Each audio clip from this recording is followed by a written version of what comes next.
बिस्मिल्लाहिर्रहमानिर्रहीम सलाह 15 में एक बहुत ही इंपॉर्टेंट मीडियम देखने जा रहे हैं, दैट इज मॉडिफिकेशन कॉन्ट्रैक्ट। और इसके ऊपर एक मुकम्मल फुल फ्लैश सवाल बन के आ सकता है क्योंकि इसमें ठीक ठाक जो है वो डेप्थ ठीक।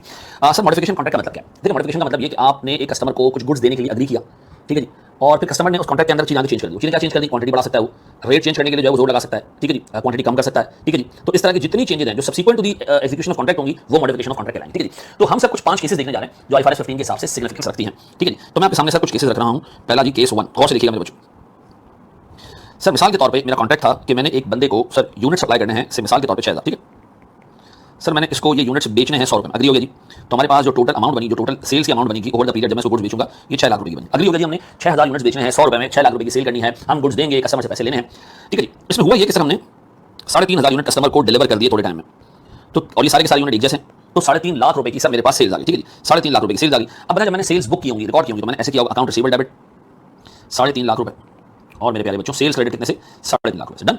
क्या मैं कह सकता हूं कि मेरे पास कॉन्ट्रैक्ट का वो पार्ट है जो एग्जीक्यूट हो गया, एग्जीक्यूटेड पार्ट? कौन सा? एग्जीक्यूट हो गया, एग्जीक्यूटेड पार्ट। फिर मेरे प्यारे बच्चों जो मेरे पास लेफ्ट ओवर पार्ट रह गया है, लेफ्ट ओवर पार्ट मेरे पास कितने का जी? 2500 यूनिट्स का, 100 रुपए के हिसाब से ये बनते हैं 2.5 लाख रुपए। ये कौन सा पार्ट है सर? ये एग्जीक्यूटरी पार्ट है। एग्जीक्यूटरी का मतलब जो अभी एग्जीक्यूट होना है फ्यूचर में, अनफुलफिल्ड पार्ट है। फुलफिल्ड पार्ट कितना जी? 3500 यूनिट बेच दी, 3.5 लाख रुपए की मैंने सेल बुक कर दी। डन। अब मैंने कस्टमर को थोड़े दिनों बाद 2.5 यूनिट बेचने हैं, इतने में कस्टमर आया भागते दौड़ते और उसने कहा सर 10 यूनिट एक काम करें, मैं मजीद यूनिट ऐड करना चाह रहा हूं। मैंने कहा कितने? मैं मजीद 2000 यूनिट ऐड करना चाह रहा हूं और मुझे बताएं इसकी प्राइस कितनी है? मैंने कहा 2000 यूनिट यार आज मार्केट में प्राइस है 105 और मैं आपको ये 105 ही के बेचूंगा। तो कस्टमर ने कहा यार इतने यूनिट पहले भी नहीं लगा, वैसे कोई डिस्काउंट दे दो। मैंने कहा कोई डिस्काउंट नहीं, कोई डिस्काउंट नहीं, कोई डिस्काउंट नहीं, कोई पुराने बिजनेस को देखते हुए मैं मजीद आपको डिस्काउंट नहीं दे रहा, नथिंग। मैं आपको यूनिट 105 रुपए में बेचूंगा। स्टैंडर्ड आपसे कहता है कि प्यारे भाई अपने आपसे सवाल पूछो दो, क्या ये जो न्यू यूनिट्स हैं ये पुरानों से डिस्टिंक्ट हैं? क्या ये पुरानों से डिस्टिंक्ट हैं, अलग हैं? हाँ सर, किसी चीज का अलग से दिखना ही इस चीज के जो है वो इंडिकेशन है कि वो डिस्टिंक्ट है। पुरानों से इसका कोई ताल्लुक नहीं है। पुराने अलग यूज हो सकते हैं, अलग यूज हो सकते हैं, ये दोनों अलग अलग दिख रहे हैं, पुराने अलग दिखे थे, अलग दिखे, उनका इससे कोई ताल्लुक नहीं है, दोनों डिस्टिंक्ट है। फिर स्टैंडर्ड पूछता है आपसे ये सवाल पूछो कि कॉन्ट्रैक्ट प्राइस जिस प्राइस पे आपने कस्टमर को बेचने के लिए एग्री हुए हो, क्या वो मार्केट प्राइस है? मैंने कहा जी सर 105 रुपए की प्राइस है, मैं 105 रुपए में इसको बेच रहा हूं, ठीक है। पुराने यूनिट 100 में थे, अब वैल्यू बढ़ गई है, तो मैंने कस्टमर को कोई डिस्काउंट नहीं दिया, मैंने 105 रुपए में ही उसको यूनिट बेचा या बेचने के लिए एग्री किया। तो स्टैंडर्ड कहता है भैया जब गुड्स भी डिस्टिंक्ट हो और आप उस कस्टमर को मार्केट प्राइस पे चीज बेच रहे हो तो खुदारा इस 2000 यूनिट के कॉन्ट्रैक्ट को अलग रखें, इस 2500 यूनिट के कॉन्ट्रैक्ट को अलग रखें। ये दो अलग अलग कॉन्ट्रैक्ट हैं, इनको मिला नहीं देना, इनको मिला नहीं देना, ये कॉन्ट्रैक्ट नहीं है। आप अज्यूम करें कस्टमर सेम है, पुराना कॉन्ट्रैक्ट अलग, नया अलग, दोनों को अलग अलग ट्रीट करना है जब गुड्स भी डिस्टिंक्ट हो और गुड्स अवेलेबल हो मार्केट वैल्यू के ऊपर, कस्टमर को हमने कोई डिस्काउंट ना दिया। अब बताइए बहुत सुनना मेरे प्यारे बच्चों, कस्टमर ने जब एग्री कर लिया तो कस्टमर ने कहा जी मुझे यूनिट चाहिए। मैंने कहा जी आपके 2500 यूनिट का एक कॉन्ट्रैक्ट है, मेरे पास 2000 यूनिट का एक कॉन्ट्रैक्ट है। कस्टमर ने कहा वो सब छोड़ें, मुझे आप इमीडिएटली 3000 यूनिट दे दें।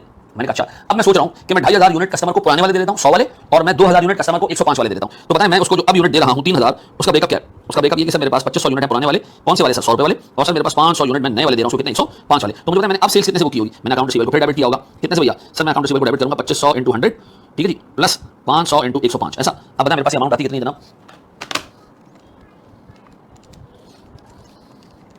या थी मेरे बच्चों 3,02,500, और मेरे पास सेल्स क्रेडिट हो जाएगी कितने से?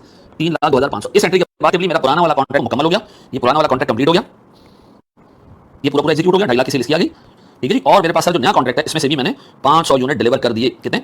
500 यूनिट डिलीवर कर दिए। तो क्या मैं कह सकता हूं कि मैंने पुराने कॉन्ट्रैक्ट को अलग रखा, नए को अलग रखा, पुराना अलग नया अलग? ये कब करना है कि पुराने वाले को नए वाले में मर्ज नहीं करना, अलग रखना है, नया वाला अलग रखना है। लेकिन सर आपने मर्ज कर दिया, मर्ज किया भाई। 2500 यूनिट एक कॉन्ट्रैक्ट के थे, 2000 एक कॉन्ट्रैक्ट के, कस्टमर ने कहा मुझे 3000 चाहिए, मैंने कहा रुके 2500 पुराने वाले कॉन्ट्रैक्ट से ले लें, वो खत्म हो जाएगा, और 500 मैं अपने नए वाले कॉन्ट्रैक्ट से लेता हूं, ये खत्म हो जाएगा, ये जो शुरू हो जाएगा। तो मुझे बताएं मेरे पास कस्टमर के पास आउटस्टैंडिंग कितना कॉन्ट्रैक्ट रहेगा? एक।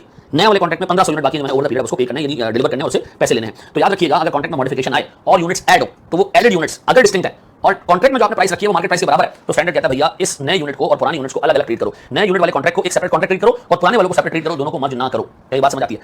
अच्छा अब बनाए सर 2500 यूनिट पुराने में बाकी थे, 2000 नए आ गए, कस्टमर ने 3000 मांगे, तो हमने पहले क्या किया? फीफो बेसिस पे हमने पहले पुराना वाला कॉन्ट्रैक्ट खत्म किया, फिर हमने इस 2000 यूनिट में से भी 500 डिलीवर कर दिया। क्या ये बात समझ आती है? अब बनाए सर कस्टमर के थोड़े दिनों बाद मजीद यूनिट मांगे तो हम उसको 1500 यूनिट मजीद दे देंगे और रेट क्या होगा? 105, सेल्स हम 105 रुपए से बुक करेंगे। क्लियर?